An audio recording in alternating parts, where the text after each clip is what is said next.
Hello friends, welcome to Keppi cook show. இன்னைக்கு நம்ம கெப்பி cook ஷோல தக்காளி தொக்கு ரெசிபி எப்படி செய்யறதுன்னு பார்க்கலாம்.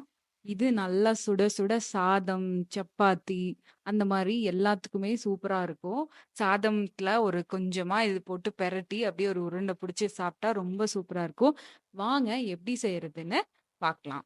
இதுக்கு நான் வாணல்ல ஒரு 3 டேபிள் ஸ்பூன் அளவுக்கு எண்ணெய், அதுல பொரிக்கிறதுக்கு கொஞ்சமா கடுகு, உளுந்து போட்டு பொரிச்சு எடுத்துக்கிறேன். 4 பெரிய சைஸ் வெங்காயம் வெட்டி வச்சிருக்கேன். அதையும் சேர்த்து நல்லா வதக்கணும்.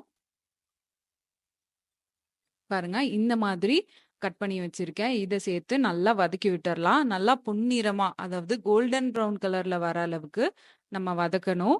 வதக்கிட்டு இதுல கொஞ்சமா பூண்டு சேர்த்துக்கிறேன். அதாவது 4லிருந்து 5 பல் பூண்டு. இப்போ வெங்காயம் நல்லா வதங்கணும். இப்ப இதுல மசாலா சேர்த்துக்கலாம். கொஞ்சமா மஞ்சள் தூள், 1 டீஸ்பூன் மிளகாய் தூள்.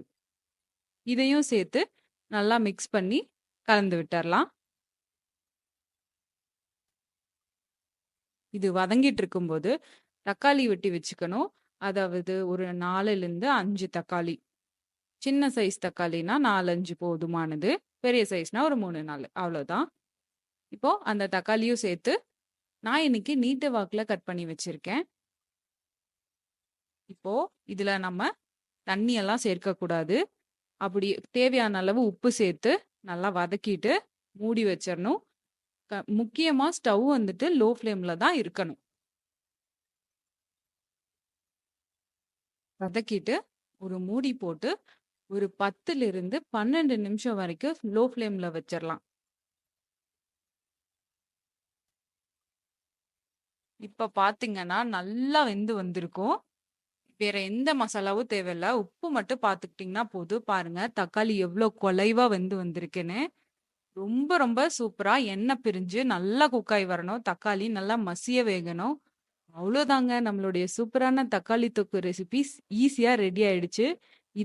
இதுல தோசை, ஆ, சாப்பாடு, அதுக்கப்புறம் சப்பாத்தி 3க்கும் சூப்பரான காம்பினேஷன்ங்க.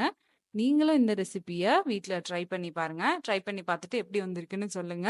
வளர்ந்து வர நம்ம சேனலுக்கு மறக்காம சப்போர்ட் பண்ணுங்க. நன்றி, வணக்கம்.